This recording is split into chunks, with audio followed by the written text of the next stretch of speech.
Ada nggak sorak-sorai di surga kalau orang sakit kanker sembuh? Ada nggak? Tidak ada. Halo, kenapa banyak orang Kristen nggak memiliki hati Kristus? Pikiran Kristus, perasaan Kristus. Nggak ada sorak-sorai di surga kalau lumpuh berjalan, buta cerik, kanker sembuh. Nggak ada Bapak Ibu. Sakit sembuh itu bukan sorak-sorai sejati. Terlalu banyak keliru orang mengerti firman Tuhan pada masa-masa kini.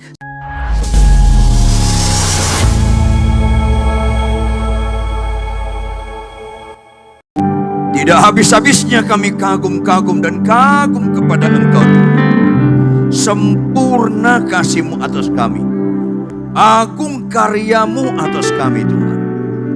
Layaklah kemuliaan, pujian, kemasyuran, serta ketaatan senantiasa terangkat melalui diri bagi Engkau Tuhan.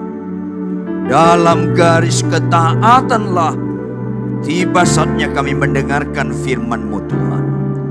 Roh Kudus berotoritas, lembutkan hati kami. Sekali lagi ya Tuhan, lembutkan hati kami. Sehingga ketika kebenaran yang berfungsi untuk mengajar, menunjukkan kesalahan, memperbaiki kelakuan, dan mendidik kami dalam kebenaran, kami tidak mengadakan perlawanan terhadap kebenaran. Sebaliknya kami terima kebenaran itu memproses kami, memperbaiki kelakuan kami. Sehingga karakter Kristus bukan sekedar tertulis, bukan sekedar dinyanyikan, bukan sekedar dikhotbahkan, tetapi menjadi kehidupan kami semua Tuhan. Berbicaralah Tuhan, sebab kami semua memohon dalam satu nama, Yesus Kristus yang adalah penebus, juru selamat, Tuhan dan Raja kami. Semua yang percaya sama-sama katakan amin. Tepuk tangan yang keras. Amin, amin, amin, amin. Shalom, shalom. Tuhan baik, amin. Apa tema kita malam ini? Apakah disosialisasi tema kita malam ini? Tema kita malam ini ialah sorak-sorai sejati. Ulangi apa tema kita? Ulangi apa tema kita? Sorak-sorai sejati. Kenapa ini penting? Karena mayoritas dunia ini, sedihnya bukan hanya dunia, mayoritas orang Kristen tidak menikmati sorak-sorai yang sejati. Kayak sejati, iya, kayak sejati. Kalau kayak sejati, berarti bukan sejati. Ini penting sekali Bapak Ibu saudara kekasih. Maka kita harus melihat kebenaran secara utuh bahwa sorak sejati itu bagaimana menurut Tuhan. Kita buka Alkitab kita, Mazmur 126 ayat 1 sampai ayat 6. Mazmur 126 ayat 1 sampai ayat 6. Kalau sudah dapat, saudara baca judul perikop dalam Alkitab. Saya harap bawa Alkitab, jangan bawa Alkitab, not tab, not handphone. Alkitab, bentuknya kitab begitu loh. Anda seringkali gak sadar bahwa melihat firman Tuhan melalui handphone dengan bentuknya Alkitab itu berpengaruh signifikan. Karena dari Alkitab kita gak bisa cari game-game, permainan, bahkan yang lain-lain. Murni firman Tuhan. Maka saran saya Bapak Ibu ke ibadah, bawa Alkitab. Kitab dalam bentuk buku. Itu sangat beda. Kita bergantian judul perikop dalam Alkitab apa? Pengharapan di tengah-tengah penderitaan. Saya ulangi. Pengharapan di tengah-tengah penderitaan. Nyanyian ziarah, saya baca ayat 1, Bapak Ibu baca ayat 2 terus bergantian sampai ayat 6. Ketika Tuhan memulihkan keadaan Sion, keadaan kita seperti orang-orang yang bermimpi. Lanjut.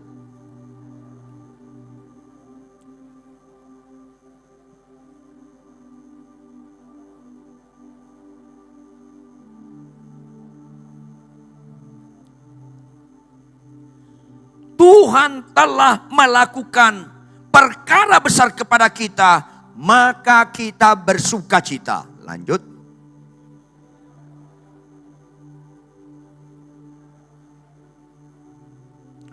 Orang-orang yang menabur dengan mencucurkan air mata akan menuai dengan bersorak-sorai.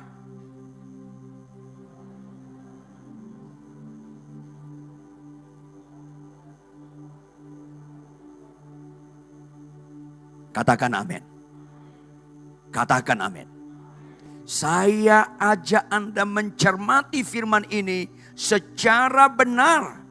Jangan sampai Anda keliru memperhatikan firman Tuhan sehingga yang bukan utama Anda buat utama.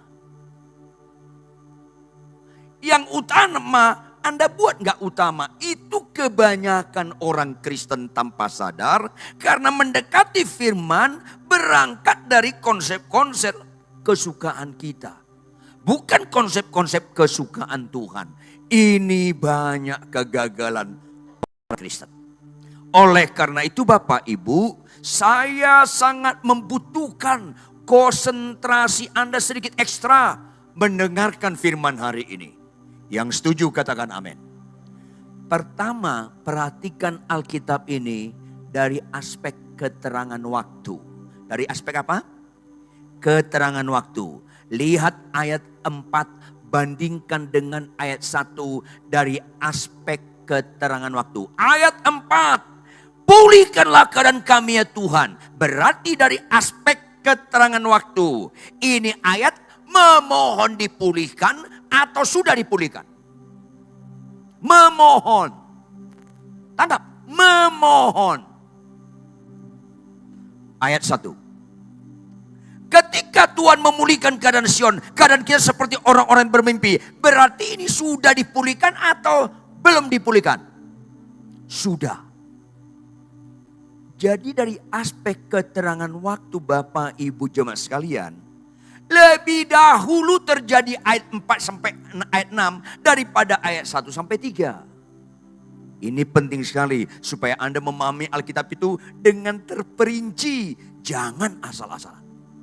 Lebih dahulu terjadi ayat 4 sampai ayat 6 daripada ayat 1 sampai 3. Artinya kesaksian si pemazmur adalah pengalaman yang dia pernah terjadi betapa menderitanya hidup tanpa dipulihkan. Sehingga si pemazmur menceritakan yang sudah terjadi, yang dia alami. Jangan saksikan yang belum Anda alami. Jangan saksikan yang Anda perkirakan. Yang Anda alami dan Anda memperoleh kemenangan, itulah yang disaksikan. Ini penting. Kesaksian si pemazmur, lihat ayat 4. Tampilkan ayat 4 operator. Pulihkanlah keadaan kami ya Tuhan. Seperti apa? Bapak Ibu lanjut kalimat berikutnya apa? Seperti apa? Memulihkan batang air kering di tanah Negeb. Ini kita harus angkat makna ini dengan benar. Arti memulihkan batang air kering di tanah Negeb, di satu tempat yang namanya tanah Negeb, ada sungai, batang air itu sungai. Ada sungai, ketika musim kering, kita nggak percaya pernah air mengalir di situ. Saya ulangi, ketika musim kering kita nggak percaya pernah air mengalir di situ. Saking keringnya. Ketika musim kering, jangankan ikan, jangankan buah-buahan, rumput-rumput kecil pun nggak ada di sana. Artinya situasi ini menggambarkan betapa menderitanya kehidupan si pemazmur. Yaitu penderitaan yang seolah-olah gak ada pengharapan. Sayangnya orang Kristen gak ada beda dengan dunia ini. Bapak Ibu, tolonglah makin cerdas kita dalam Tuhan. Mana lebih menderita bagi Anda? Sakit kanker atau bohong? Kalau Anda lebih menderita sakit kanker daripada bohong, Anda gak kenal Tuhan Yesus. Banyak orang-orang Kristen bahkan pendeta sekalipun sedih anaknya sakit kanker. Tapi gak sedih anaknya malas baca Alkitab. Ini ngeri sekarang. Banyak Kristen-Kristen halusinasi sekarang ini. Lebih suka doa puasa sakit sembuh daripada doa puasa berubah kelakuan. Rusak Kristen itu. Menderitalah Anda kalau Anda masih pemalas. Lebih menderita daripada sakit kanker. Menderitalah Anda masih pemarah dan pembohong daripada sakit kanker. Tapi orang Kristen lebih menderita sakit kanker daripada menipu. Ada apa Kristen ini? Menderita nangislah Anda ibu-ibu. Kalau Anda masih melawan suami. Lebih sedih daripada Anda dapat vonis dokter. Anda kanker rahim stadium akhir. Halo. Sakit kanker gak serius Bapak Ibu. Gak melakukan firman itu serius. Jawab Bapak Ibu. Kalau ada orang sakit kanker, ulangi kalau ada apa? Kalau ada orang sakit kanker, umurnya 2 bulan lagi. Jawab, bisa gak Tuhan sembuhkan? Yang keras dong. Bisa gak Tuhan sembuhkan? Bisa. Oh lebih sembuh dia. Berarti ada gak sorak-sorai di surga? Ada gak sorak-sorai di surga kalau orang sakit kanker sembuh? Ada gak? Tidak ada. Halo, kenapa banyak orang Kristen gak memiliki hati Kristus? Pikiran Kristus, perasaan Kristus. Gak ada sorak-sorai di surga kalau lumpuh berjalan, buta celik, kanker sembuh. Gak ada Bapak Ibu. Sakit sembuh itu bukan sorak-sorai sejati. Terlalu banyak keliru orang mengerti firman Tuhan pada masa-masa kini. Saya pelayanan di Amerika, di Eropa, di Asia, di Afrika, di Australia. Terlalu banyak orang keliru memaknai kebenaran firman Tuhan. Kembali serupa dengan dunia ini. Alkitab mencatat. Perhatikan, Alkitab mencatat. Jika satu orang saja bertobat, maka seisi surga bersorak-sorai. Lebih bahagialah kita yang pembohong jadi jujur daripada kanker sembuh. Lebih bahagialah kita orang sombong jadi rendah hati daripada lumpuh berjalan. Tapi gereja-gereja sekarang lebih suka sakit sembuh, mayat bangkit daripada meninggalkan manusia lamanya. Banyak sekali Tuhan sekarang nangis melihat pelayan-pelayan di gereja-gereja lebih suka kesembuhan daripada perubahan kelakuan. Nangis Tuhan karena sorak-sorai yang tidak sejati yang sedang dialami gereja-gerejaku pada masa kini. Saya ulangi Bapak Ibu, Tuhan tidak pernah meletakkan sukacitanya di kesembuhan. Jangan anti kesembuhan. Ulangi, 1, 2, ya.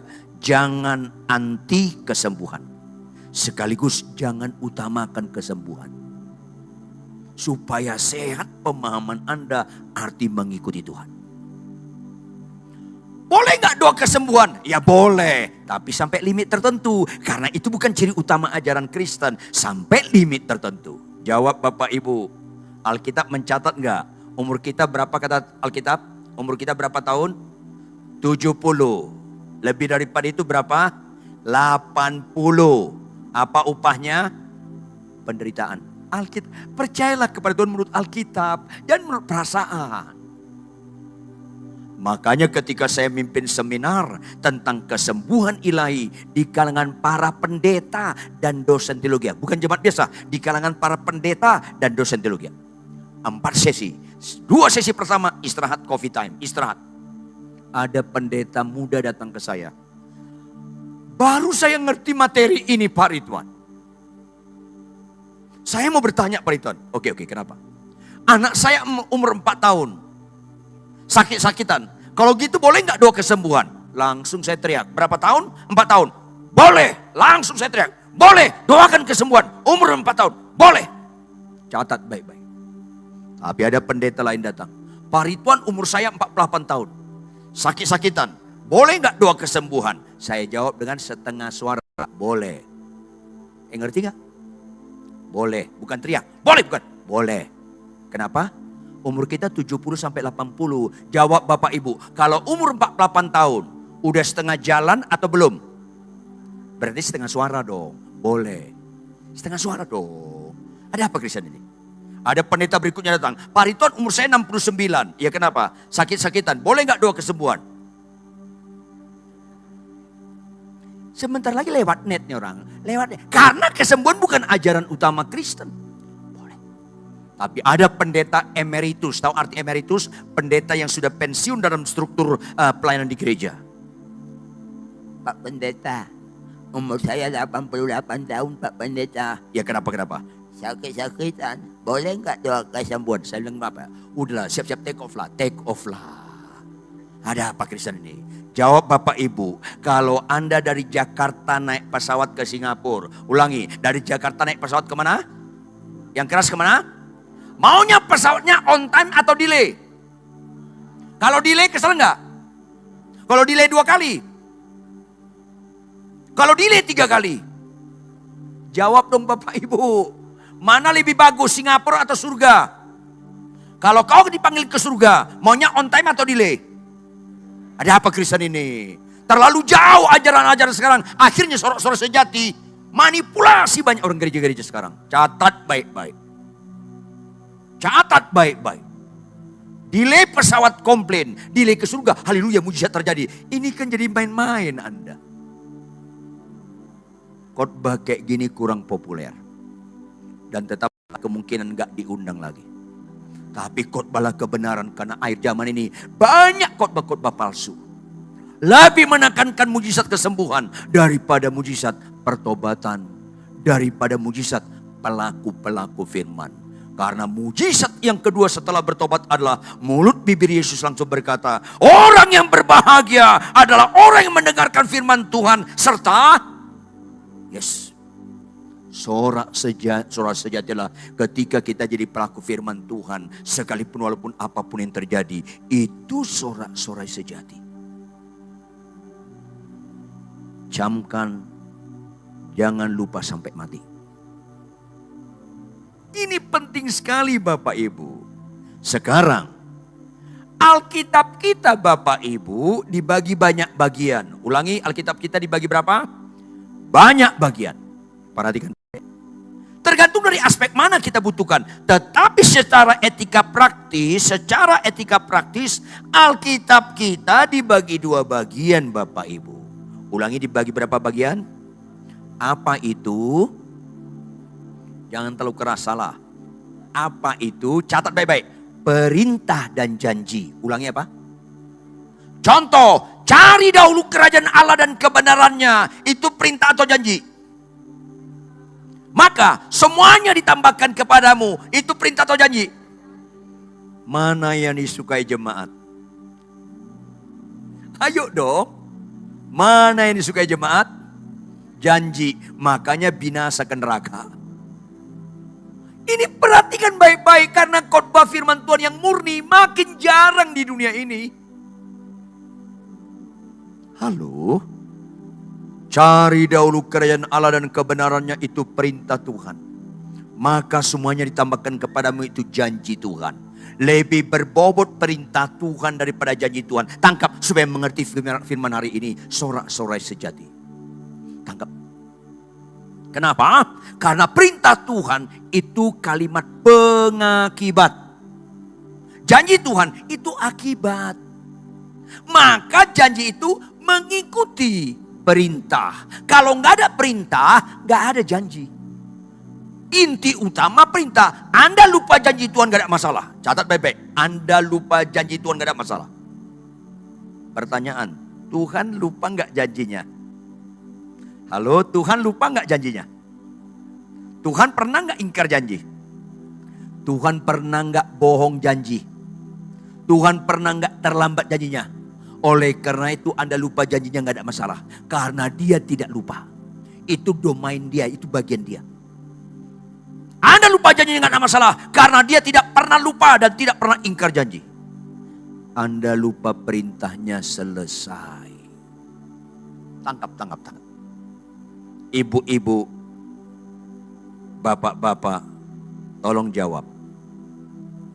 Orang Kristen suka nggak kesembuhan? Jawab dong. Suka. Agama lain suka nggak kesembuhan? Penjahat suka nggak kesembuhan? Jadi nggak ada istimewanya kesembuhan. Karena itu juga selera penjahat. Catat dong baik-baik. Supaya kalian makin ngerti kebenaran. Itu selera penjahat. Pertanyaan, perintah Tuhan. Ulangi, perhatikan apa? Perintah Tuhan. Ulangi apa? Ada nggak perintah Tuhan kasihlah musuhmu? Yang keras dong. Ada nggak perintah Tuhan balaslah kejahatan dengan kebaikan? Ada nggak perintah Tuhan jika ditampar pipi kiri kasih pipi kanan? Jawab, penjahat suka nggak itu? Penjahat suka nggak itu? Tidak. Agama lain suka nggak? Enggak. Orang Kristen suka nggak? Masalahnya enggak juga. Binasalah orang Kristen yang lebih suka janji Tuhan daripada perintah Tuhan. Ini masalahnya, akhirnya sorak-sorai di gereja, sakit sembuh, mobil Avanza jadi Innova. Itu sorak-sorai tidak sejati. Catat baik-baik. Ini masalahnya Bapak Ibu. Kalau Anda nggak suka perintah Tuhan, mana pernah Anda mengenal Tuhan? Kalau Anda suka janji Tuhan, Anda sama dengan manusia rata-rata. Karena semua orang juga suka janji Tuhan.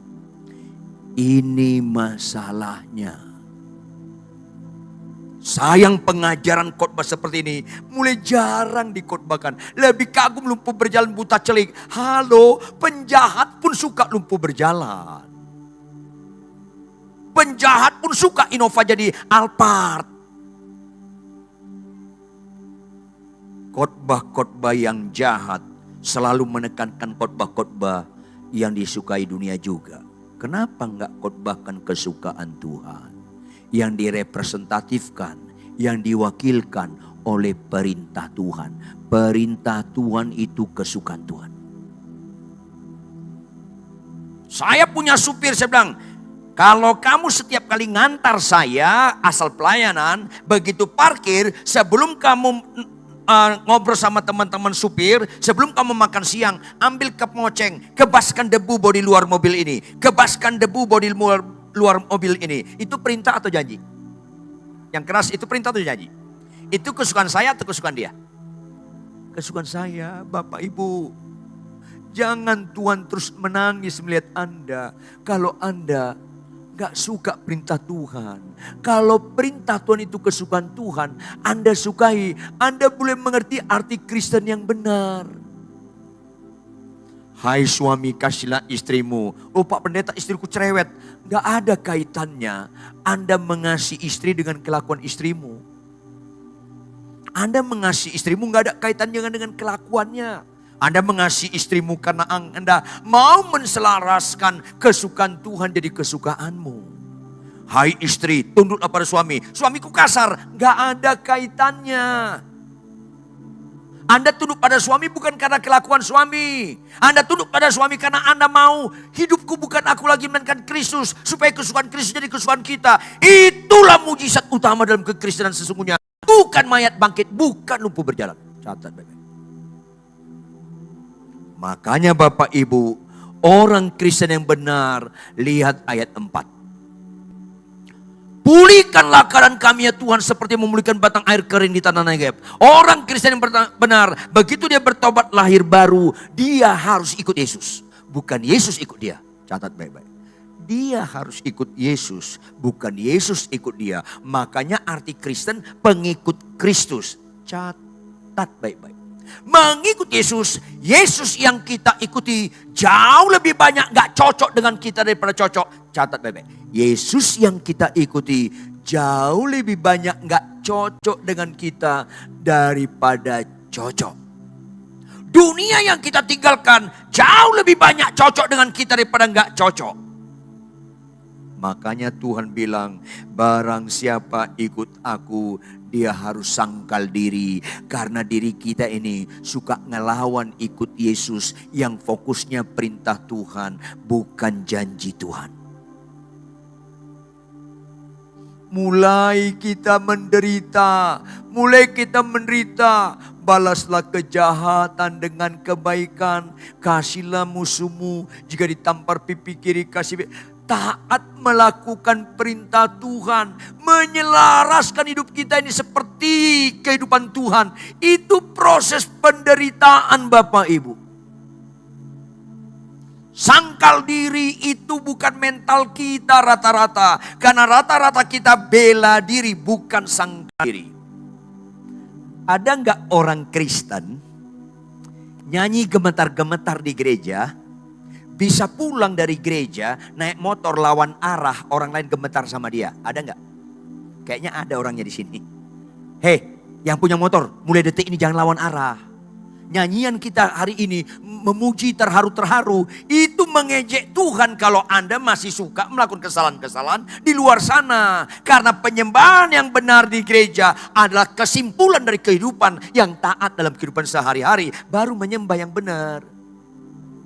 Ada pendeta khotbah gemetar-gemetar, pulang istrinya gemetar sama dia karena dia main tangan sama istrinya. Halo, jangan lihat rohani orang di khotbah, di bahasa roh, di nubuat, di mujizat, di mimpin pujian. Itu semua ritual tanpa spiritual. Kalau kita nggak firman dalam kehidupan sehari-hari, akhirnya sorak-sorai sejati jauh dari orang-orang percaya sekarang ini. Ada pendeta khotbah gemetar-gemetar, mobilnya dipepet, dia pepet balik. Dipepet lagi, dia pepet lagi. Lawannya naik trotoar, puas dia. Mampus lu katanya. Padahal khotbahnya bagus. Di belakang mobilnya ada stiker tulisannya, Yesus Kristus Juru Mudiku. Rata-rata orang Kristen sekarang bagus di gereja, bagus di ibadah, bagus di pujian, bagus di mujizat. Tidak bagus dalam kelakuan. Jauh dari kesukaan Tuhan. Ini penting sekali. Sampai ada pendeta jemaatnya puluhan ribu, khotbah bagus, penyembahan bagus, tapi punya istri simpanan. Menyakiti hati Tuhan. Kekejian sedang terjadi banyak di gereja. Hanya ritual tanpa spiritual. Semua worship leaders, singers, penari altar, pemain musik. Kalau Anda malas baca Alkitab, semua yang Anda lakukan itu menyakiti hati Tuhan. Semua kita di sini, kalau menyanyi, memuji, menyembah, kalau kita masih berani ngomong kasar sama orang tua, itu menyakiti hati Tuhan. Karena Kristen itu bukan sekedar ritual-ritual yang bagus, tanpa kehidupan yang benar. Ini penting sekali. Ada worship leaders di Bandung ini Bapak Ibu. Worship leaders, bagus sekali mimpin pujian. Singkat cerita, ketemu di kosnya dibunuh oleh teman homoseksnya. Karena worship leaders juga ada yang main dalam seks homo. Ini harus ditelanjangi dosa-dosa seperti ini. Supaya kesucian dan kekudusan Allah jangan dipermainkan. Karena Allah pernah memberikan dirinya dipermainkan. Ini penting sekali. Akhirnya banyak gereja-gereja, ibadah-ibadah bagus di ibadah. Tapi tidak terrefleksi dalam kehidupan sehari-hari. Begitu kita bertobat lahir baru, kita harus menjadi penurut Allah. Melakukan firman Tuhan. Dalam kehidupan sehari. Dimulai di mana? Starting point dalam perkawinan. Catat baik-baik. Why? Karena lembaga pertama Tuhan ciptakan di bumi bukan DPR MPR. Lembaga pertama Tuhan ciptakan di bumi bukan negara, bukan KPK. Lembaga pertama kali Tuhan ciptakan di bumi, lembaga perkawinan. Adam dan bukan Adam dan Tejo. Adam dan Hawa, bukan Hawa dan Rita. Sampai terbalik pun bumi ini, jangan ada pemberkatan pernikahan sejenis. Jangan ada. Apapun, diancam mati pun kita, jangan berkati pernikahan sejenis. Artinya apa Bapak Ibu? Halo, pelaku firman yang murni dimulai dalam perkawinan. Di situ ada tangisan, ada penderitaan. Why? Anak-anak muda yang belum menikah, perhatikan baik-baik. Termasuk engkau Bapak Ibu, perhatikan baik-baik. Tidak ada orang menikah dengan orang yang cocok. Catat dong baik-baik. Tahun ini saya 45 tahun jadi hamba Tuhan. Setiap orang konseling menikah, kenapa kalian menikah? Kami cocok Pak Pendeta, langsung saya ketawa itu. Gak ada orang menikah dengan orang cocok. Paling cocok menikahlah dengan orang gak cocok. Apa itu? Menikahlah dengan lawan jenis. Ulangi apa? Lawan jenis. Ulangi apa? Lawan. Halo. Laki-laki dan wanita itu bukan beda. Tapi lawan. Sudut pandang cara menilai wanita dengan pria itu berlawanan. Catat baik-baik. Laki-laki ketika pemberkatan nikah itu namanya finish. Perempuan ketika pemberkatan nikah itu namanya start. Beda sekali. Akhirnya laki-laki daya juangnya tinggi waktu pacaran. Begitu menikah hilang daya juangnya. Halo. Berikutnya. Wanita itu kayak mie, ruwet. Makhluk paling ruwet di bumi, wanita. Dia punya moto terhadap suaminya. Kalau bisa kau kupersulit, kenapa harus dipermudah? Rata-rata. Rata-rata. Karena cara sudut pandangnya beda. Papi mau makan apa malam ini? Ya terserah mami deh. Kok nggak ngehargain? Disuruh pilih, papi mau makan apa malam ini? Pilih dong. Ya udah bakso-bakso. Papi tahu diri, udah tua makan bakso, cepat mati loh. Aduh. Jadi apa dong Mi? Pilih, disuruh pilih lagi. Ya udah pecel. Pecel malam begini, udah tutup. Kok nggak pinter kamu memilih? Ya udah mami pilih, disuruh pilih lagi. Ya udah sate. Sate, daging dibakar itu potensi kanker. Semua disuruh pilih dan dipilih ditahkan. Cocok gak? Cocok sekali. Ayo dong. Jadi apa makan mie? Langsung istrinya bilang, ya udah, aku punya tahu tempe dan telur, gua masak itu yang kita makan. Dari tadi begitu kan selesai, kenapa suruh milih-milih? Makin gak cocok Anda dengan istri Anda belajar ayat 4. Tolong aku Tuhan. Makin gak cocok dengan istriku, dia yang paling cocok bagiku. Maka ketika istri kita tidur, Tuhan, cocok sekali aku dengan orang ini Tuhan. Ini manusia langka, tolong lestarikan Tuhan. Itu Kristen benar, bukan di khotbah, di kelakuan, dimulai di perkawinan. Sekarang banyak bapak ibu-ibu bagus di pelayanan, gak bagus di perkawinan. Penipu ulung, catat baik-baik. Kalau Anda tidak menghormati perkawinan, gak usah pelayanan. Karena lembaga pertama Tuhan ciptakan di bumi lembaga perkawinan. Lain dengan laki-laki. Kalau wanita itu makhluk ruwet kayak mie. Laki-laki itu makhluk gagah. Kayak kerupuk kena air kuncup. Itu laki-laki. Artinya laki-laki makhluk paling lemah di bumi. Wanita itu makhluk paling ruwet di bumi. Menikah ya kiamat lokal. Kalau bukan Tuhan di atasnya, penderitaan. Makanya ada konglomerat dengan konglomerat bilang sama saya, Pak Ridwan, anak kami mau nikah. Waduh, repot. Saya bilang, loh kenapa? Anak konglomerat menikah sama anak konglomerat hanya bagus resepsi, gak bagus dalam perjalanan perkawinan. Masing-masing punya tanduk. Maka ketika menikah kan keren kan? Tam tram tam tam, tam tram tam tam. Tam tram tam tam tram tam tam tram tam tam. Tahu musik apa itu? Itu bukan wedding march, itu march peperangan. Tahu nggak semuanya? Tam tram tam tam tram tam tam tram tam tam. Dam angkat senjata tembak. Mulai tembak-tembakan tuh. Satria bagi hitam berubah tuh. Tembak-tembak. Halo. Kita mau bagus nyanyian pujian di rumah suka maki-maki bertengkar. Anda dan saya Kristen semua seperti itu. Wanita itu kayak mie ruwet. Laki-laki itu makhluk gagah kayak kerupuk kena air kuncup, lemah sekali. Jawab dengan jujur Bapak Ibu. Ada suami istri muda. Suami istri apa? Muda. Yang laki-laki umur 32, yang wanita umur 27. Anak mereka satu orang umur 1 tahun. Salah satu di antara suami istri ini meninggal. Jawab, mana yang lebih cepat menikah lagi? Si laki-laki atau si perempuan? Gak usah terlalu keras, sudah tahu saya. Kenapa lemah sekali laki-laki? Ada gak perempuan umur 27 anaknya meninggal, dia gak menikah sampai mati? Ada gak? Banyak. Karena kuat sekali laki-laki, perempuan, kuat sekali perempuan. Makanya Tuhan bilang perempuan itu penolong bagi laki-laki. Kenapa laki-laki lemah? Bapak ibu, badan kau betato, gede, kau lemah tetap. Ada nggak laki-laki umur 30 istrinya meninggal, dia nggak menikah lagi? Ada nggak? Dia bilang nggak ada lah, langka.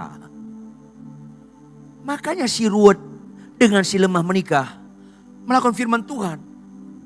Ini perlu perjuangan yang luar biasa. Contoh aja saya orang Batak, nggak usah saya kasih tahu, jangan Anda juga tahu. Latar belakang saya orang seni. Dulu saya kuliah teater, kuliah musik. Saya dosen drama musikal dulu. Tapi orang seni sadis dan kejam. Maafkan saya. Tahun 78 saya masuk penjara kedua kali karena menyiksa anak pejabat zaman Soeharto. Begitu saya bertobat melalui penyakit jantung parah. Saya sakit jantung parah 6 bulan 23 hari opname rumah sakit Cipto. Gak ada harapan hidup. Saya ditolong Tuhan melalui sakit jantung yang parah. Kalau ada orang bilang pendeta Ridwan Huta Barat itu anti kesembuhan, ngawur tuh orang. Saya ditolong melalui penyakit jantung parah. Tapi gak ada artinya kesembuhan tanpa pertobatan. 10 orang sakit kusta semuanya sembuh. Satu yang menyenangkan Tuhan. Karena Tuhan tidak pernah meletakkan sukacitanya di kesembuhan. Satu yang menyenangkan Tuhan karena bertobat. Maka fokus kita bukan kepada kesembuhan. What next? Apa setelah kesembuhan? Itu lebih penting. Bertobat gak? Jaga kesucian hidup gak? Mau gak menjadi pelaku-pelaku firman? Itu penting sekali. Ketemu wanita Tionghoa, Chinese Toto, Pak Me. Tahu Pak Me gak ya? Yang gak tahu emang gue pikirin loh. Oh ini Aiwo. Sarjana teknik kimia. Semua aspek dari aspek kimia. Dia punya peraturan di rumah lebih ketat dari hukum Taurat. Dan ketawa ini penderitaan. Konflik. Padahal saya sudah khotbah kemana-mana di Indonesia ini. Semuanya serba konflik. Di rumah aja ada 4 jenis sendal. Sendal aja ada 4 jenis. Sendal kamar mandi, sendal kamar, sendal di ruangan, rumah muka belakang, sendal keluar. Itu hukum Tauratnya gak boleh langgar. Rumah kami bersih sekali. Anda kalau kurang kerjaan datang ke rumah saya, cari lemari manapun secara acak, cari lemari. Geser rame-rame lemarinya, udah geser. Lantai bekas di bawah lemari itu, Anda letakkan tangan Anda gosok, saya jamin di tangan Anda tidak ada debu. Di rumah kami tidak ada debu. Anda ambil tangga, pegang atas AC giniin, gak ada debu. Di rumah kami tidak ada debu. Makanya di rumah kami 2 yang menderita. Saya dan debu itu menderita di rumah. Dan ketawa ini penderitaan. Halo, saya bisa khotbah KKR di mana-mana. Tapi begitu menerapkan di rumah, aduh mentah-mentah dan mentah lagi. Selalu ada hukum Taurat yang saya langgar. Hukum Taurat istri. Gak mudah. Tapi apa yang harus kita lakukan? Kebodohan saya pertama, saya berdoa, Tuhan tolonglah. Dalam nama Yesus rubahlah istri saya Tuhan. Jamah dalam nama Yesus rubahlah dia. Itu doa blunder. Orang Kristen yang capek dalam hidup ini menuntut pasangan berubah. Itu blunder. Kenapa gak berdoa, Tuhan rubahlah saya. Biarpun istriku gak berubah, tetap aku melihat dia sebagaimana engkau melihat dia. Rubahlah saya. Itu yang dilakukan dalam kekristenan. Termasuk perkawinan kalangan pendeta-pendeta. Akhirnya tiap tahun bertengkar. Stoplah. Maka pertama apa? Lihat ayat 5. Ayat 5. Orang-orang yang menabur dengan mencucurkan air mata akan menuai dengan bersorak-sorai. Catat, perhatikan ayat ini. Berapa kata kerja? Anda perhatikan berapa kata kerja? Pertama, menabur. Kedua, mencucurkan air mata. Ketiga, menuai. Halo? Kata menuai di sini sudah terjadi atau akan terjadi? Akan, belum terjadi. Ini penting. Apa arti menabur? Catat baik-baik. Catat baik-baik. Jangan engkau tabur firman ke orang dulu, ke dirimu. Kegagalan banyak pendeta, pengkhotbah, gembala, hamba Tuhan, orang Kristen, dosen teologi tidak mengkhotbahi dirinya lebih dahulu. Lebih gampang khotbah. Itu salah sekali. Ke diri. Tabur firman Tuhan. Di balik Daud, hai jiwaku, pujilah Tuhan, hai jiwaku, tinggikan namanya, hai jiwaku. Dia khotbah pada dirinya. Hai jiwaku. Anda dan saya gak pernah benar ikut Yesus sebelum Anda suka menegur diri Anda. KKR lah terhadap diri sendiri daripada orang lain. Khotbahi firman Tuhan itu kepada diri kita daripada ke orang lain. Hai Ridwan, sabarlah. Hai Ridwan, lemah lembutlah. Hai Ridwan, jangan pemarah. Hai Ridwan, tetaplah mengucapkan segala. Hai Ridwan, khotbahkan kepada diri sendiri. Itu tidak segampang yang dikhotbahkan. Harus kita lakukan. Harus cucurkan air mata. Pertanyaan saya kepada Anda Bapak Ibu, adakah kita di sini orang sempurna? Angkat tangan tinggi-tinggi yang sempurna. Gak ada kan? Pernah gak Anda berdiam diri di bawah kaki Tuhan, menulis kelemahan kita masing-masing? Kelemahan saya latar belakang sadis dan kejam. Kelemahan saya pemarah. Pernahkah kita menangisi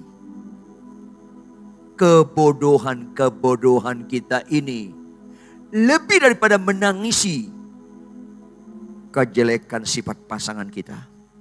Sudahkah kita menangis terhadap kelakuan buruk kita? Gak usah malu-malu Bapak Ibu. Kalau kelemahanmu dalam hal uang, bilang Tuhan aku lemah. Kalau kelemahanmu dalam seks, bilang Tuhan aku lemah dalam hal seks. Kalau kelemahanmu dalam malas, tangisi. Sudah pernahkah engkau menangisi kebodohan-kebodohanmu? Sedih rasanya ada orang khotbah hidup kudus, tapi dia punya istri simpanan. Ini ngeri sekali. Ini mengerikan sekali. Dia bilang harus suka memberi.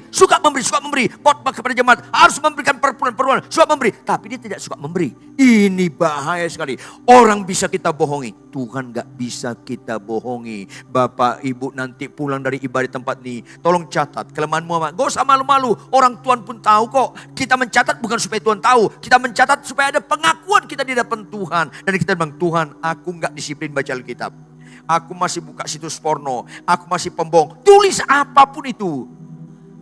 Dan tangisi.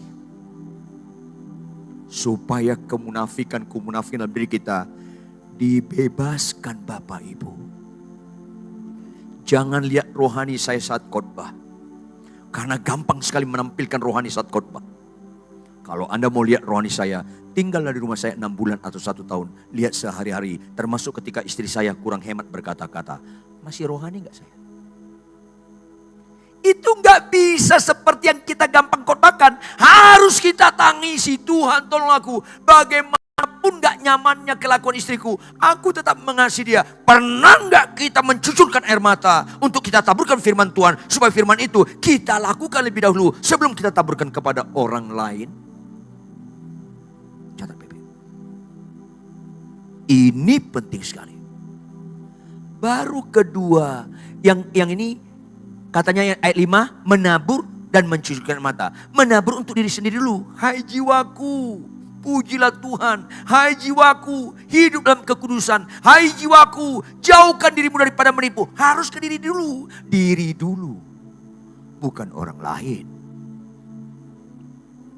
Baru ayat 6. Ayat 6 tampilkan operator. Baru kepada pasangan. Karena diri sendiri setelah diri sendiri adalah pasangan. Kamu bukan lagi 2 tapi 1. Setelah diri sendiri menjadi diri sendiri, pasangan kita diri sendiri berikutnya. Supaya kita mengikuti firman Tuhan, pertama, kasihlah Allahmu dengan segenap hatimu, segenap jiwamu, segenap akal budimu. Baru kasihlah sesamamu seperti engkau mengasihi dirimu sendiri. Sebelum kita kepada orang lain, kita mulai daripada diri sendiri, yaitu diri kita lebih dahulu dan pasangan kita. Karena pasangan kita adalah diri sendiri. Yang kedua, karena perkawinan bukan lagi dua tapi satu. Jangan pernah melayani kalau rumah tangga masih suka bertengkar. Jangan melayani kalau dalam rumah tangga suka maki-memaki. Ini penting sekali. Yaitu, kata kerjanya apa? Ada beberapa. Pertama, berjalan maju. Kedua, menangis. Ketiga, menabur. Dan yang keempat, itu membawa berkas-berkasnya. Bukan beda dengan ayat 5 kata keterangan waktu akan. Ini sekarang apa? Pasti. Inilah sorak-sorai sejati.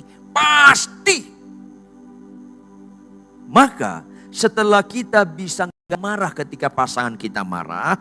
Setelah kita menangasi kekurangan-kekurangan kita. Dan kita akhirnya pada menang. Kita menang. Maka berikutnya. Sudah pernah gak kita setelah mencatat kekurangan kita. Kita mencatat kekurangan pasangan kita. Harus kita dulu.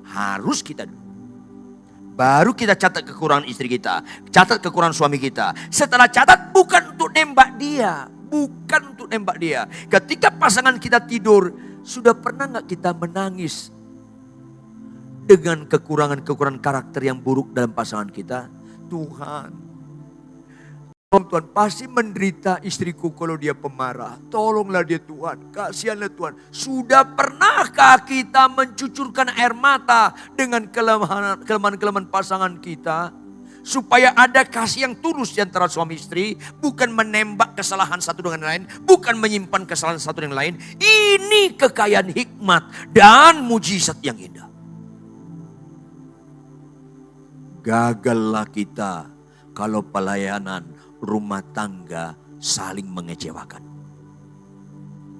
Karena Tuhan tidak pernah kebetulan menciptakan pertama kali itu perkawinan. Karena itulah starting point untuk pelayanan yang sejati, sorak-sorai sejati. Ini penting. Maka dengan mudah kita akan jadi berkat bagi anak-anak kita. Halo Bapak Ibu jemaat sekalian. Kalau kita menikah kan gak langsung punya anak. Udah paling cepat 9 bulan kemudian punya anak. 9 bulan itu belajar kita dengan Tuhan dengan karakter masing-masing. Baca Alkitab bersama pasangan. Karena itu starting point untuk pelayanan kepada anak-anak. Pelayanan ke gereja. Jangan dikacaukan urutan itu. Akhirnya sekarang ini ada beberapa pendeta. Cerai. Nyeleweng. KDRT. Karena gak mengerti urutan yang Tuhan kendaki. Dari kitab Kejadian mulai perkawinan Adam dan Hawa. Kenapa gak concern memperhatikan nilai-nilai ini? Akhirnya rasanya bagus kalau bisa khotbah. Akhirnya rasanya dipakai Tuhan kalau bisa mendoakan orang sakit sembuh. Stop. Itu bukan ukuran dipakai Tuhan. Itu sekali bukan ukuran dipakai Tuhan. Ukuran dipakai Tuhan. Jadi pelaku firman. Apa yang diperintahkan Tuhan kita lakukan. Itulah namanya dipakai Tuhan. Mulai dalam perkawinan. Kalau enggak keliru kita. Dari ketika masa penghakiman kita akan kecewa melihat rohani kita. Karena enggak ada nilai yang bagus. Ini penting sekali. Maka Bapak Ibu dalam kemenangan-kemenangan. Suatu kali saya KKR. Saya lihat ada kesaksian yang luar biasa. Dari seorang ibu orang Jawa. Dari agama sebelah. Dia menikah sama orang tentara, kebetulan orang Ambon, Kristen.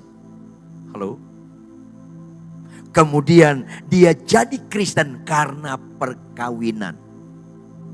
Begitu menikah, enggak sampai 2 tahun menikah. Dia suka dipukulin suaminya. Dipukulin suaminya. Sehingga dia minta konseling. Pak pendeta, aku mau cerai. Tidak bisa ibu.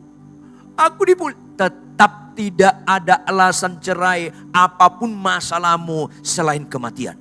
Saya sedih sekarang gereja gereja memfasilitasi perceraian. Itu ajaran sesat. Cerai hanya boleh kalau mati. Seorang tokoh di negara ini cerai, saya bilang jangan. Loh, istri saya berzina, tetap jangan cerai. Loh, Alkitab berkata kecuali berzina jangan kutip Alkitab kalau nggak ngerti artinya.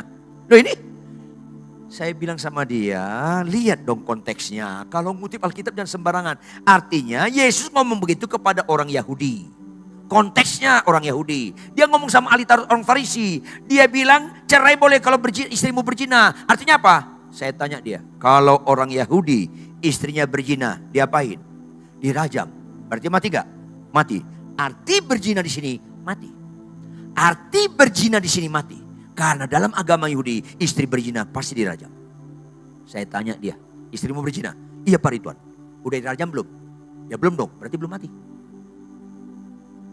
Jadi jangan punya ajaran apapun permasalahan. Dalam konteks ini boleh cari, enggak, kecuali kematian, hanya itu. Ini penting, kekuatan gereja, kekuatan penginjilan mulai dalam perkawinan, dalam rumah tangga.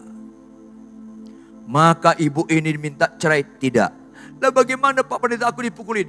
Minta hikmat kekuatan daripada Tuhan. Bahwa segala sesuatu mendatangkan kebaikan. Bahwa pencobaan yang kita alami tidak pernah melampaui kekuatan kita. Segala perkara tertanggung dalam dia. Apakah itu hanya tertulis? Dia mulai dimuridkan. Singkat cerita Bapak Ibu, setiap dia dipukul dia nyanyi. Iring di kau saja. Dipukul, ada. Dipukul, dia tetap nyanyi. Satu kali dia dipukul pakai balok. Tulang pangkal pahanya hancur Bapak Ibu. Masuk rumah sakit Cikini. Rumah sakit Kristen. Kita bimbing. Singkat cerita dia tetap mengampuni suaminya. Walaupun tidak mudah. Saya bilang, mau gak kau nangis suamimu? Ya Pak Pendeta, aku tangis terus. Bahwa yang berbahagia itu bukan orang gak pernah mengalami pukulan. Yang berbahagia itu adalah orang pelaku-pelaku firman walaupun dipukul. Yes, mulai maju dia. Bahagia itu bukan soal sakit sembuh. Orang yang berbahagia adalah mendengar firman Tuhan serta melakukannya. Tetaplah kau jadi pelaku firman Tuhan sekalipun penderitaan yang kau alami. Dia tetap memuji nama Tuhan. Ini penginjilan luar biasa. Lebih kurang 15 tahun pernikahan, kakinya cacat, suaminya ditugas ke Timur-Timur. Singkat cerita, ditangkap Fretilin. Waktu belum pisah dengan Timur-Timur. Ditangkap Fretilin.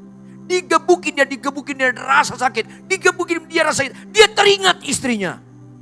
Tuhan, betapa menderitanya istriku. Rupanya pukulan itu begitu menyakiti. Ampuni.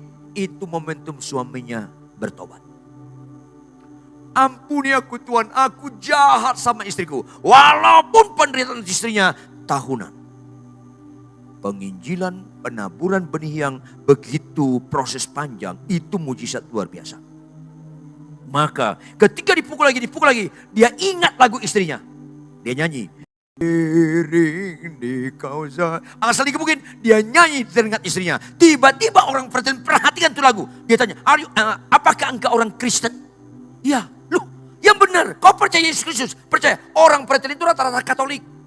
Kaget dia. Jadi Yesus Kristus Tuhan kamu. Saya kira orang Indonesia itu hijau semua. Ya saya Kristen, saya percaya Yesus Kristus. Dipeluk perhatikan ini. Dan Fretilin ini mengusahakan bapak ini dilepas. Anda tahu? Ketika bapak ini dilepas, masuk ke markasnya di Dili tempat tentara orang Indonesia. Dia nggak bisa tidur. Komandannya panggil, kamu mengganggu di barak. Kau selalu nggak bisa tidur. Iya komandan. Iya. Kenapa? Dia ceritakan permasalahan. Aku jahat sekali sama istriku. Tapi nyanyian istriku yang membebaskan aku dari pukulan-pukulan yang menderita. Yang gak ada bandingkan dengan pukulan yang kulakukan sama istriku. Kaget komandannya. Jadi apa permintaanmu? Kalau boleh komandan, izinkanlah aku pulang seminggu aja. Aku mau minta maaf kepada istriku. Diizinkan dia 2 minggu. Tahu apa yang terjadi? Anda tahu apa yang terjadi? Ketika diizinkan dia tulis telegram. Belum populer dulu handphone. Telegram. Ma, tolong jemput aku di Halim Perdana Kusuma. Istrinya terima, istrinya berdoa. Tuhan, Suamiku membencup aku di halim perdana kusuma. Tolong Tuhan, tolong aku kalau ketemu dia, aku jangan digebuk perdana kusuma. Di rumahlah Tuhan, tolonglah, jangan permalukan dia Tuhan. Aku siap kok dipukuli, tapi di rumahlah Tuhan. Bayangkan, karena seringnya bertahun-tahun dia dipukul, permintaannya bukan bebas pukulan. Boleh aku dipukul, tapi di rumahlah. Begitu mendarat Hercules mau mendarat di Halim, istrinya tetap katakan, Tuhan tolonglah, tolonglah, jangan aku dipukul di Halim. Dia gak tahu suaminya berubah. Begitu suaminya turun, dia cari istrinya, saking rindunya dia mau minta maaf. Dia cari, istrinya lihat, loh kok makin ganas ya Tuhan. Aduh Tuhan, tolong Tuhan.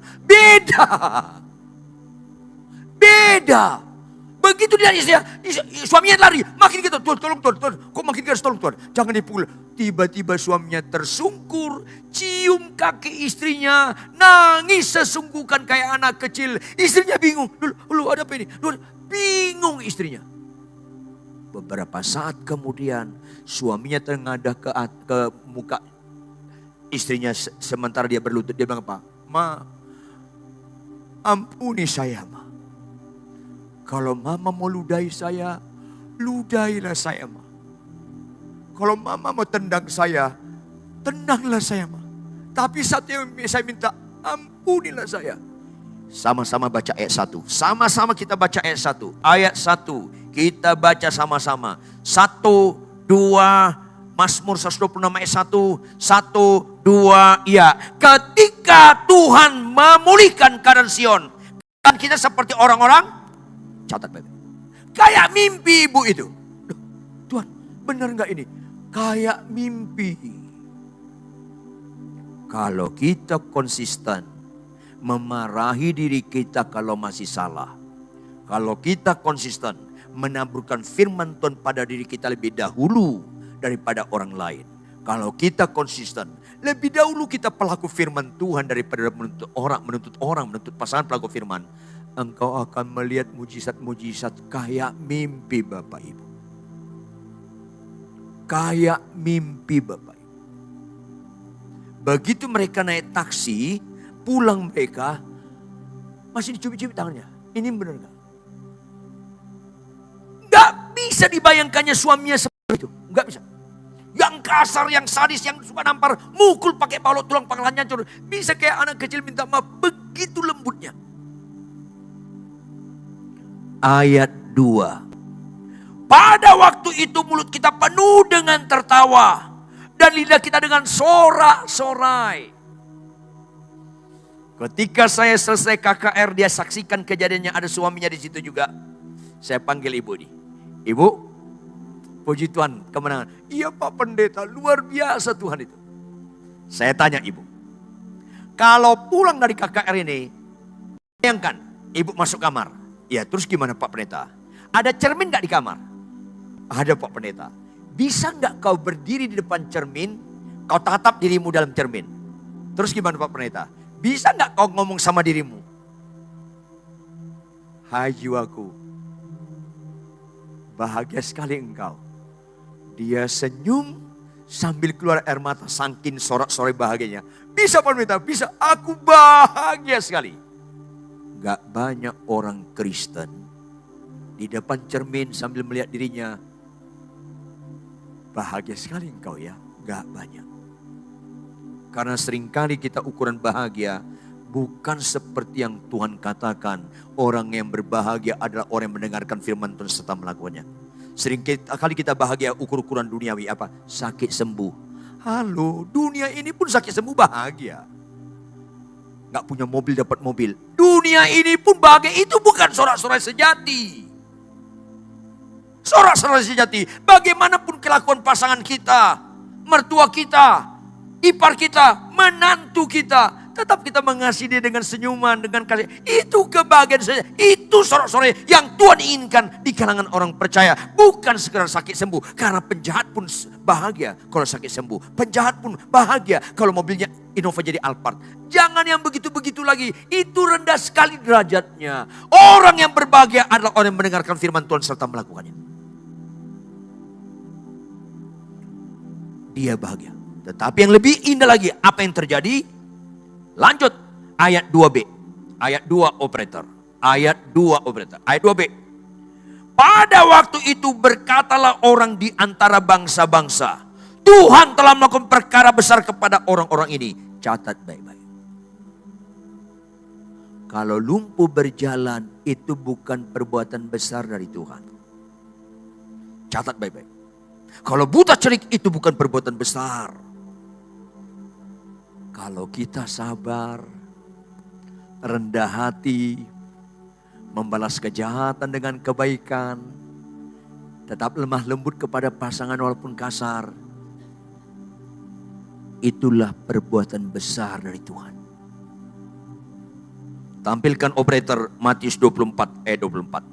Perhatikan Bapak Ibu supaya kita bergeser pada nilai-nilai ukuran dunia dengan ukuran Tuhan. Matius 24 ayat 24. Sama-sama kita baca Bapak Ibu. Matius 24 ayat 24. Sama-sama kita baca dengan keras. 1, 2, ya. Sebab Mesias palsu dan nabi-nabi palsu akan muncul. Dan mereka akan mengadakan apa? Dan apa lagi? Sehingga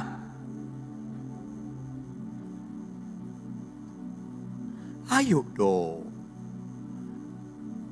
Mesias palsu bisa lumpuh berjalan. Nabi palsu bisa buat buta celik. Bisa buat tanda-tanda dahsyat. Jangan lagi itu fokus Kristen. Kalau itu terjadi puji Tuhan. Tapi itu jangan fokus. Fokuslah pembohong jadi jujur. Fokuslah pemarah jadi lemah lembut. Bukan sekedar tanda-tanda. Karena nabi palsu. Sekarang banyak nabi palsu di Amerika, di Eropa, di Jakarta, di Bandung, di Surabaya. Banyak pengkhotbah, banyak mujizat-mujizat. Tapi kelakuan tetap buruk. Tidak, hidupku bukan aku lagi melainkan Kristus. Ketika dukun cilik di Surabaya, Ponari namanya, letakkan batu di air jadi sembuh. Orang Kristen pun berduyun ke sana. Karena orang Kristen lebih kagum kesembuhan daripada perubahan kelakuan. Sesat. Lebih kagum lumpuh berjalan daripada orang pelit jadi pemberi. Daripada orang yang suka kenajisan jadi kekudusan. Ini bahaya Kristen. Maka gereja-gereja bisa jadi agen iblis. Kalau penekanan mujizat, tanda dahsyat tanpa kehidupan benar. Bisa jadi agen iblis. Catat baik-baik. Hati-hati. Ini penting sekali. Makanya komunitas ini jangan ragu Tuhan bisa menyembuhkan. Tapi jangan kesembuhan ukuran utama. Karena itu bukan sorak-serai sejati. Karena dunia ini pun suka kesembuhan. Sorak-serai sejati. Apa yang kata Tuhan? Orang yang berbahagia adalah orang yang mendengarkan firman Tuhan serta melakukannya. Bagian-bagian terakhir. Lihat ayat 6. Ayat 6. Sama-sama kita baca ayat 6. Sama-sama kita baca ayat ayat 3. Maafkan saya. Ayat 3. Bagian terakhir. Dari aspek keterangan waktu ayat 3 bagian terakhir. Sama-sama kita baca ayat 3. Mazmur 126 ayat 3. Sama-sama baca. 1, 2, ya. Tuhan telah melakukan perkara besar kepada kita. Maka kita, tahu nggak kata sukacita di sini? Joy. Ulangnya apa? Joy. Ulangnya apa? Joy. Apa arti joy? Sukacita tidak tergantung oleh situasi dan kondisi. Beda dengan happy. Happy itu sukacita karena situasi. Karena sakitmu sembuh, kau sukacita. Itu happy. Kalau kau punya mobil baru, kau sukacita. Itu happy. Kalau kau ulang tahun, happy birthday. Itu saat itu. Bulan depan dibilang happy birthday, udah basi. Happy itu terbatas. Kalau joy no. Paulus di penjara. Silas di penjara. Disiksa luka-luka parah. Dibuang ke penjara paling tengah. Penjara zaman dulu kayak spiral. Makin ke tengah makin turun. Makin ke tengah makin turun. Paling tengah artinya paling bawah. Kotoran-kotoran dari sel-sel di atas turun kepada mereka. Badan yang luka bekas didera itu kena kotoran infeksi parah. Tapi joy mereka tidak hilang. Itu joy. Sehingga Paulus ngomong apa sama Silas? Las. Apa lus? Las. Nyanyi nyok, nyanyi mereka.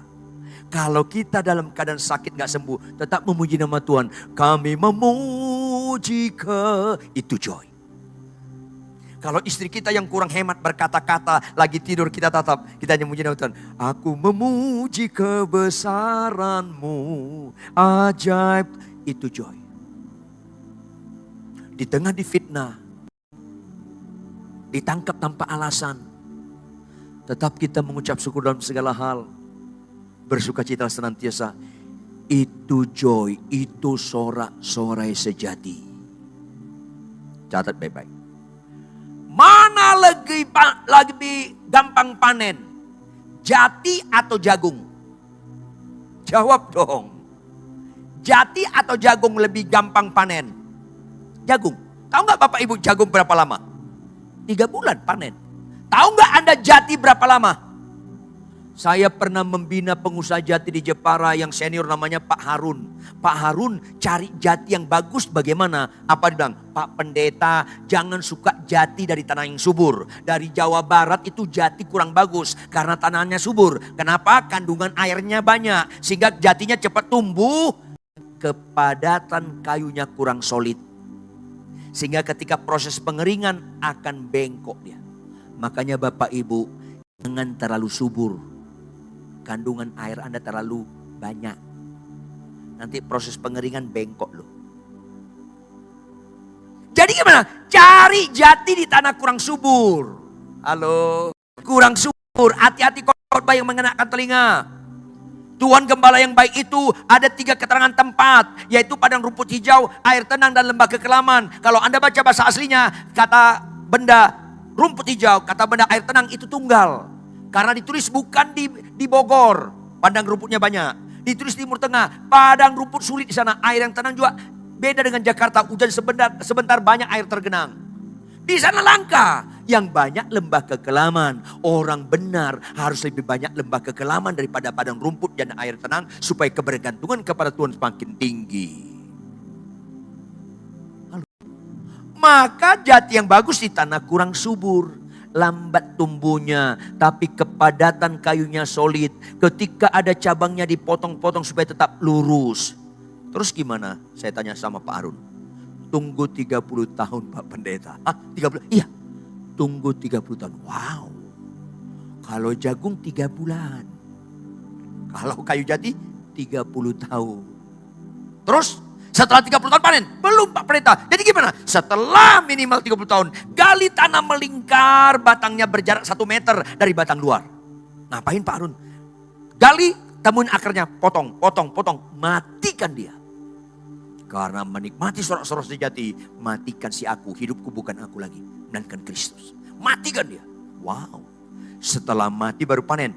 Belum Pak Pendeta. Setelah dia mati. Diamkan di situ dia 2-3 tahun. Diamkan di situ dia 2-3 tahun. Baru panen. Halo? Kalau kita punya connect di Bremen di Eropa. Kita punya connect. 1 batang jati yang seperti ini. Udah murah 1 miliar. 1 batang. Jawab Bapak Ibu. Mana lebih mahal? Jati atau jagung? Makanya pulanglah dari tempat ini. Kejarlah sorak-sorai sejati. Jangan yang sejagung. Apa itu sejagung? Markus 1 ayat 42. Buka. Markus 1 ayat 42. Jemaat tolong baca dengan tegas. Markus 1 ayat 42. Supaya kita pulang di tempat ini kita penganut sorak-sorai sejati. Markus 1 ayat 42. Sama-sama baca dan teliti. 1, 2, ya. Seketika itu juga. Ulangi sekali lagi. 1, 2, ya. Seketika itu juga. Tahu Anda Bapak Ibu, 2 pendeta membaca ini 2 arah beda. 1 pendeta yang kanak-kanak yang gak dewasa. Pada kenapa? Sembuh, penyakitnya sembuh. Itu orang tanda-tanda gak dewasa. Kalau orang hamba Tuhan dewasa, dia lihat apa? Keterangan waktu. Halo? Keterangan waktu. Ulangi apa? Apa keterangan waktunya? Seketika, sejagung. Tuhan perlu tahunan atau seketika membuat lumpuh berjalan? Seketika. Tuhan perlu tahunan atau seketika membuat Lazarus bangkit? Seketika. Tuhan perlu tahunan atau seketika membuat laut terbelah? Seketika. Itu mujizat terendah. Seketika. Apa arti seketika? Hai umatku, ini mujizat gampang. Jangan lagi berfokus kepada seketika kalau kau manusia yang sejati. Apa berikutnya? Semua mujizat seketika, gak ada unsur kekekalannya. Catat baik-baik. Lazarus bangkit gak? Bangkit. Mati lagi gak? Mati. Ketika ada ibu-ibu datang ke saya, puji Tuhan Pak Pendeta, saya Bapak doakan di rumah sakit Darmais 5 tahun yang lalu. Saya sembuh dari kanker. Puji Tuhan, kapan periksa terakhir? 6 bulan lalu Pak Pendeta, saya bersih dari kanker. Apa saya bilang? Puji Tuhan, ibu sudah sembuh. Tapi jangan lupa, ibu tetap bisa mati lagi. Kasih tahu. Kasih tahu. Karena kesembuhan gak pernah membatalkan kematian. Kesembuhan menunda kematian. Siapa di sini sembuh? Saya ingatkan, Anda tetap mati lagi. Makanya kesembuhan itu sorak-sorai belum sejati. Catat dong baik-baik, seketika. Tolong jujur ibu-ibu. Ibu-ibu tolong lihat saya, tolong jujur. Ada gak perintah Tuhan, hai istri, tanduklah suamimu? Ada gak? Kalau tanduk itu seketika. Gak usah diajarin pun Anda bisa nanduk suami. Halo ibu-ibu, ada gak perintah Tuhan, hai istri, tunduklah pada suamimu? Ada gak? Untuk tunduk pada suami, itu pelajaran seketika atau tahunan. Itu sorak-sorai sejati, bukan sejagung. Kenapa orang Kristen sekarang lebih suka sakit sembuh daripada pelaku firman? Karena sesat, dan sesat. Kenapa orang Kristen lebih kagum lumpuh berjalan buta celik daripada pelaku firman? Karena sesat, dan sesat. Pulanglah dari tempat ini. Jangan lagi Anda kagum dengan sakit sampai sembuh. Jangan anti kesembuhan. Tetapi jangan lagi fokus ke situ. Fokuslah jadi pelaku-pelaku firman. Hai suami, kasihlah istrimu. Terserah dia cerewet, dia pemarah, tetap kau kasih. Dan itu harus proses pembelajaran terus menerus. Gak bisa sejagung. Itu sejati.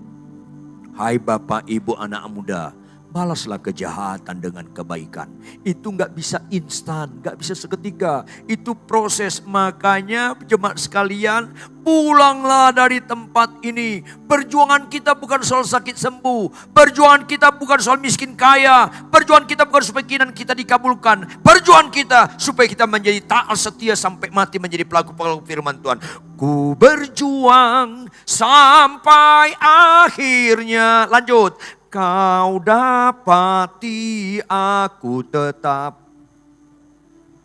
Supaya kita sorak-sorai sejati. Jangan lagi suka yang seketika-seketika.